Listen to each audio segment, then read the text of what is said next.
సంవత్సరాల తరబడి ఎన్ని మందులు వాడినా మీ మోకాల నొప్పులు తగ్గట్లేదా? ప్రాణ పెయిన్ క్లినిక్ లో అత్యాధునిక చికిత్స. నమస్తే రమగారు. నమస్తే జయ. రమగారు, విక్రమ బేతాల కథలు చెప్పి చాలా రోజులు అవుతుందండి. పట్టుబదలని విక్రమార్కుడు మళ్ళీ శ్మశానం లోపలికి నడిచాడు, చెట్టెక్కాడు, కళేబరాన్ని భుజం మీద వేసుకున్నాడు. దాన్ని ఆవహించి ఉన్నటువంటి బేతాళుడితో సహా బయటికి నడవడం మొదలుపెట్టాడు. శరీరాన్ని పట్టుకుని ఉన్న బేతాళుడు మార్గాయాసం తెలియకుండా ఓ కథ చెప్తానన్నాడు. పూర్వం విదిశా నగరంలో ప్రదీపుడని ఒక కుర్రాడు ఉండేవాడు. వాడికి అమ్మ నాన్న అక్క చెల్లి తోబుట్టులు ఎవ్వరూ లేరు. ఏదో తిరుగుతూ ఉండేవాడు. సామాన్యమైన తెలివి గలవాడు, సామాన్యమైన తెలివి. అయితే ఆ ఊళ్ళో విదిశలో ఉన్న కొంతమంది పిల్లలు విద్యాభ్యాసానికి ఒక గురువు గారి దగ్గరికి చేరుతున్నారు. ఆ పిల్లల్ని తీసుకెళ్లే బండివాడు, ఏరా అబ్బి ఇలా రోడ్ల మీద పడి తిరిగే బదులు వీధుల్లో పడి తిరుగుతున్నావు, గురువుగారి దగ్గరికి పద, ఏవో 2 ముక్కలు నేర్పిస్తారు, అమ్మా నాన్న లేనివాడివి, 2 ముక్కలతో బతుకుదు కానీ అంటే వెళ్ళాడు. వాడు వెళ్ళే నాటికి ఒక 9-10 సంవత్సరాలు ఉంటాయి, 7-8 సంవత్సరాలు, 10 లోపు వెళ్ళి ఏముంది అప్పుడు బట్టల వాతలు ఏం లేవు, ఓ గావంచ ఉంటే చాలు. ఆ గురువుగారు ఇంకో గావంచ ఇచ్చారు. ఇక అక్కడే ఉన్నాడు. వీడిది మామూలు తెలివి, విద్య నేర్చుకుని ఇంటికి వెళ్ళి ఉద్ధరించాలి, మా అమ్మ నాన్నని చూడాలి, అలాంటి పాయింట్లు ఏం లేవు పాపం. వీడి కమిట్మెంట్ లేదు. జనరల్గా ఒక పిల్లల్ని పంపేటప్పుడు అమ్మా నాన్న బుద్ధులు చెప్పి పంపిస్తారు. జాగ్రత్తగా చదవాలి, 10 ఏళ్ల లోపల వచ్చేయాలి, నువ్వు వచ్చి అక్కకి పెళ్లి చేయాలి, చెల్లెని ఉద్ధరించాలి, నాన్నకు అదేదో చేయాలి, సంసారాన్ని ఉద్ధరించాలి, వంశానికి పేరు నిలబెట్టాలి, ఎన్ని చెప్తాం, మనమే చెప్తాం. రోజు బళ్ళ పంపించేటప్పుడు ఒక మాటలు చెప్తూ ఉంటాం అలవాటుగా. వీడికి అది చెప్పే వాళ్ళు ఎవరు లేరు. దూకుడుగా చదువుకోవాలని తెలియలా. గురువుగారు కూడా వీడికి తెలివి తక్కువ, వీడికి మీద వాళ్ళ నాన్న వచ్చి అడుగుతాడు, రేపొద్దున బియ్యం పట్టుకొస్తాడు, మినపప్పు పట్టుకొచ్చి అడుగుతాడు, ఇలాంటివి ఏం లేవు కదా. ఉన్న పిల్లలతో పాటు వాడు ఓ ముద్ద తినేవాడు. వాడిని యథాశక్తి పనులకే వాడేవాడు. ఎంత పని చేసేవాడు, ఏదో చెప్పేవాడు, 4 ముక్కలు వచ్చాయి వాడికి. ఒక 19 సంవత్సరాలు 18 సంవత్సరాలు వచ్చి వాడు అటు ఇటుగా అక్కడికి వచ్చి 9-10 ఏళ్ళు అవ్వగానే అరే నీ చదువు అయిపోయింది, ఇంక వెళ్ళిపోమన్నారు. చదువు డబ్బు వచ్చేంత చదువు రాలే వాడికి. కొంచెం లోకజ్ఞానం తెలిసింది, కాస్త ఏదో లొక్కాడొక్క కాస్త డొక్కసుద్ది ఉంది అంతే. ఊళ్ళోకి వచ్చేసాడు, విదిశలోకి. వస్తే పెద్దగా ఎవ్వరూ ఆదరించే వాళ్ళు లేరు, వెళ్ళడానికి ఒక గూడు కూడా లేదు. వాడు అనుకున్నాడు పక్షులకైనా గూళ్ళు ఉన్నాయి, జంతువులకైనా ఓ గుహలో ఓ బొరియో ఒక కంతో ఎక్కడికో చోట పోతుంది, అది నాకేది ఏమీ లేదు. ఆ ఊళ్ళోనే తిరుగుతూ ఎక్కడైనా భోజనాలు ఉంటే తిని ఏ చెట్టు కిందో పడుకుని అలా కాలక్షేపం చేస్తుండేవాడు. క్రమంగా వీడికి ఏమర్థమైందంటే మనిషికి జీవితానికి ఏం కావాలంటే ఇల్లు వాకిలి చెట్టు పుట్ట అక్కర్లా, మాట్లాడేందుకు ఒక మనిషి కావాలి, మనసులో మాట చెప్పుకుందుకు, అంతేగా అని తెలిసింది, అర్థమైంది. వాడు ఎవరైనా నలుగురు రచ్చబండ దగ్గర ఎవరైనా నలుగురు కూర్చుని తనీడు వాళ్ళలే కనపడితే వెళ్ళి అక్కడి నుంచునేవాడు. వాళ్ళు ఏమిట్రా నీకు ఇక్కడ పని, మేము ఏదో మాట్లాడుకుంటుంటే పోవనేవాళ్ళు, మాట్లాడిచ్చేవారు కాదు. ఎవరైనా నలుగురు మాట్లాడుతుంటే కూర్చుని వినేవాడు, మధ్యలో మాట్లాడడానికి వాడికి అవకాశం వచ్చేది కాదు. ఎక్కడికి వెళ్ళినా ఎక్కడన్నా ఏ సభల్లోకో వెళ్తే వినడం తప్పిస్తే మాట్లాడేందుకు అవకాశం లేదు. భోజనశాలకు వెళ్ళినా కూడా వీడేమైనా ఎప్పుడైనా ఒకసారైనా పావలా ఇచ్చేవాడు కాదు కదా. అవును, మిగిలిన అన్నం తినేవాడు. వాళ్ళు ఏం మాట్లాడతారు, వీడికి చదువు లేదు, ఉద్యోగం లేదు, సద్యోగం లేదు. ఉచిత భోజనశాలలు కూడా ఉండేవి, వాళ్ళతోటి మాట్లాడడానికి కూడా వీడికి అంత చొరబడి మాట్లాడటం రాదు, కానీ మాట్లాడుతుంటే వినాలని ఉండేది. క్రమంగా వాడికి జీవితం విరక్తి పెట్టిపోయింది. ఎవ్వరూ మాట్లాడేందుకు దిక్కులేని వెధవ బతుకెందుకు, అనవసరం కదా అనిపించేసింది. ఎన్ని ఊళ్ళో తిరిగాడు, ఎక్కడా వాడిని ఏట్రా అబ్బాయి నీ సంగతి నువ్వే అలా అడిగిన వాళ్ళు ఎవరు ప్రపంచంలో ఎవడి గోల వాడిది. నీతో నాకేమైనా పని ఉంటే మాట్లాడతా, లేకపోతే ఎందుకు మాట్లాడతా, దారిపోయే వాడిని పిలిచి మాట్లాడం కదా. ఇలా జరిగిపోతుంటే వాడికి ఏమనిపించిందంటే ఓనాడు వెధవ బతుకెందుకు, చచ్చిపోదాం. ఓల్డ్ మార్గాలు ఆలోచించాడు, ఎట్ట చచ్చిపోవాలి. ఇప్పుడు ఏ చెట్టుకో ఊరి పోసుకుంటే ఊళ్ళో వాళ్ళు చూసి ఆ పూట ఊళ్ళో అందరికీ తిండి లభించకుండా అనాథ శవం, దాన్ని ఎవరు తగలేయాలి, రకరకాల ప్రశ్నలు ఆలోచించాడు. వీళ్ళందరికీ ఇబ్బంది కూడా పెట్టకూడదు మనం. ఈ రచ్చబండ దగ్గర చెట్లు బాగుంటాయి, అక్కడ చెట్టు మీద ఊరేసుకుంటే ఎవరు అక్కడ కూర్చోకుండా అయిపోతారు, ఇక్కడ కూడా వద్దనుకున్నాడు. ఆలోచించి ఏమనుకున్నాడు, చెరులో పడిపోదాం, కాలువ కొట్టుకుపోతుంది శరీరం, ఏ జలచరాలు తింటాయి పోని అనుకొని వాడికి నడువుకు ఒక గావంచ ఉంది. ఇవి ఫంక్షన్లు అప్పుడు బట్టలు పంచుతారు, అట్లా ఒక గంట ఒక ఉత్తరీయం ఒక లభించినాయి వాడికి. ఏమనుకున్నాడు, దాన్ని చేతులు కట్టేసుకుని నదిలో దిగుదాం. కాళ్ళు చేతులు కట్టేసి ఉంటాయి కాబట్టి కొంచెం లోపలికి వెళ్ళిన కొందుకి ఏదో ఇట్లా ఇట్లా అంటాడు. మామూలుగా మనం మామూలు వాళ్ళని నీళ్ళలో పడేస్తే వాడు యథాశక్తి ప్రయత్నం చేస్తాడు బతకడానికి. వీడికి కొంచెం ఈతొచ్చు. గురుగారి దగ్గర ఉన్నప్పుడు సెలయేళ్ళ దగ్గర అక్కడ తిరిగిన అనుభవం ఉంది వాడికి. కొట్టుకుని పైకి వచ్చేస్తానేమో. గురుగారి దగ్గర ఉన్న చదువులో వాడికి ఏమర్థమైంది, ప్రాణి చావడానికి ఎప్పుడూ ఇష్టపడదు. పీక నుండి వేస్తుంటే తోసేయడానికి ట్రై చేస్తాడు. చచ్చిపోదామనుకున్న వాడు కూడా తోసేస్తాడు. కాళ్ళు కొట్టుకుంటే శరీరం ఒప్పుకోదు, చావుకి రెడీ అవ్వదు. కాబట్టి మనం ఏం చేయాలి, ఈ నీళ్ళల్లోకి కాళ్ళు చేతులు కట్టుకుందామని అనుకున్నాం. చేతులు కొద్దులేపోని కాళ్ళకు కట్టుకుందామని కాళ్ళకు కట్టుకుని నీటిలో దిగాడు.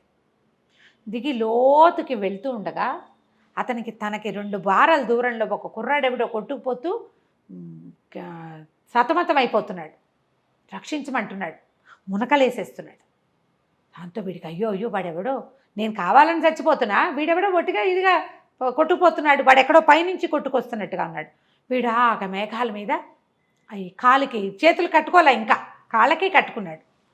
ఆ కాలుది ఎట్లా కొట్లా తొక్కి తొక్కి తొక్కి దాన్ని ఊడ తీసుకుని ఆ పరిగెడుతున్న ఆ నీళ్ళలో కొట్టుకుపోతున్న వాడి వెనకాల పడ్డాడు.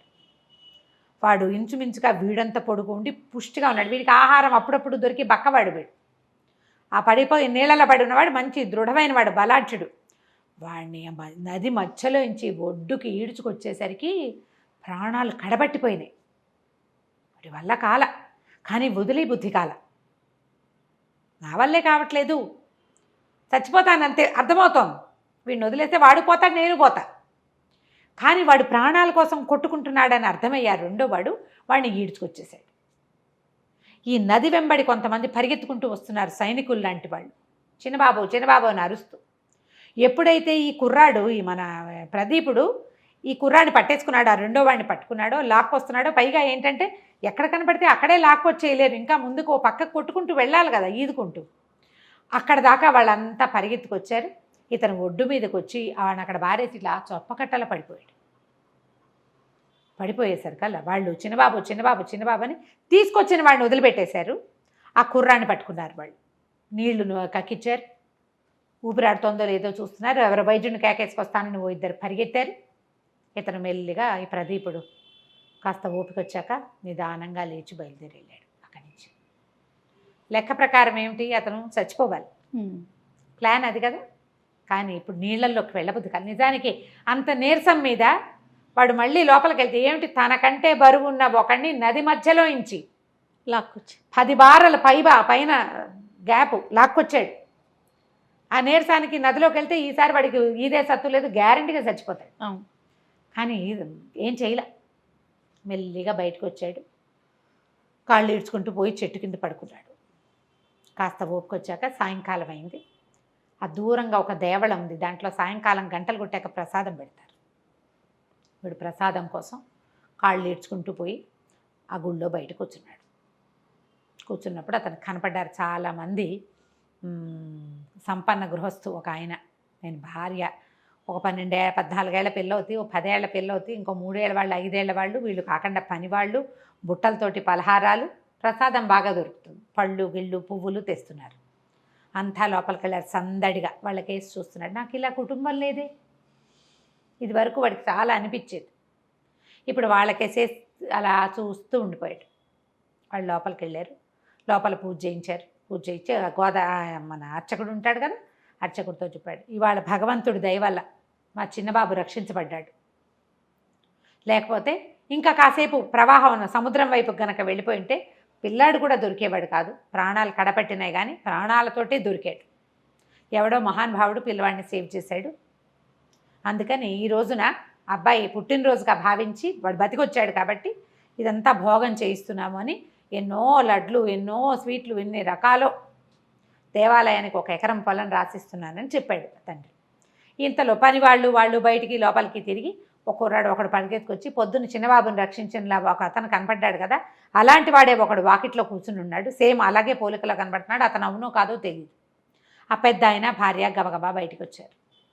బాబు ఎవరినైనా నువ్వు పేరేమిటి, నువ్వు ఎక్కడ చదువుకున్నావు, ఎవరి పిల్లవాడివి అని అడిగారు. ఎవరు లేరండి, నేను ఫలానా గురుగారి దగ్గర చదువుకున్నా, నా పేరు ప్రదీపుడు, మాది విదిశానగరం అంటే, చెప్పాడు. బాబు నువ్వు పొద్దున్న ఎవరినైనా రక్షించావంటే, అవునండి నదిలో పిల్లవాడు ఒక కుర్రాడు పడిపోతే నేను పట్టుకున్నాను, కానీ ఆయన వచ్చి కాళ్ళు పట్టుకున్నాడు, ఆయన ఏమగన్నదో నీ వల్ల మా పిల్లవాడు బతికాడు, 25 ఏళ్ళు చేతికి అందొచ్చిన కొడుకు నదిలో గుర్రమించి నదిలో పడిపోయాడు, అతనికి ఈద రాదు. వాళ్ళు వెంటనే గబగబా లడ్డూలు ప్రసాదాలు అన్నీ పెట్టి ఇక ప్రదీపుని తీసుకెళ్ళిపోయాడు. ఇంటికి తీసుకెళ్ళి మా అబ్బాయి చాలా ఏడ్చేస్తున్నాడు మధ్యాహ్నం నుంచి, నన్ను బతికిచ్చి వాడు ఎవడో చచ్చిపోయాడేమోనని భయపడుతున్నాడు, నువ్వేమయ్యావో మా పాలేళ్ళేమో పని వాళ్ళు చూడలేదు సైనికులు. మధ్యాహ్నం నుంచి మా అబ్బాయి అన్నం కూడా తింటలేదు, ఏదో కాస్త ద్రవం పుచ్చుకున్నాడు, నన్ను రక్షించిన వాడు బతుకున్నాడో లేదో కనుక్కోండి, లేకపోతే వాడి బతుకు నేను బతకాల్సి వస్తుందని ఏడుస్తున్నాడు అని తీసుకుపోయారు. ఆ అబ్బాయి కావలిచ్చుకున్నాడు, నీ వల్ల నేను బతుకున్నాను అని చెప్పి మాతోటే ఉండు అని ఉంచుకున్నారు. 6 నెలల తర్వాత వాళ్ళ పెద్దమ్మాయిని ఇచ్చి పెళ్లి చేశారు. ఆ కుటుంబం ఇతని కుటుంబం అయిపోయింది. ఈ కథ చెప్పాడు భేతాళుడు. చెప్పి, రాజా మార్గాయాసం తెలియకుండా కథ విన్నావు కదా, చచ్చిపోదామనుకున్న ప్రదీపుడు ఎందుకు మళ్ళీ రెండో అవకాశాన్ని వినియోగించుకోలేదు? ఆ కుర్రాన్ని తెచ్చి బయటపడేశాడు, పోయి నదీ ప్రవేశం చేయొచ్చుగా, పుసుకుని పోయేవాడు అంత నీరసం మీద, ఎందుకు చేయలేదు అంటే రాజు చెప్పాడు, తన జీవితానికి ఏ ఉపయోగము లేదనుకున్నాడు ప్రదీపుడు, కానీ తను ఒక ప్రాణాన్ని రక్షించేసరికల్లా ఎవరినైనా రక్షించడానికి ఏ బంధము అక్కర్లేదు, బతికి ఉండడానికి బంధమే అవసరం లేదని అర్థమైంది.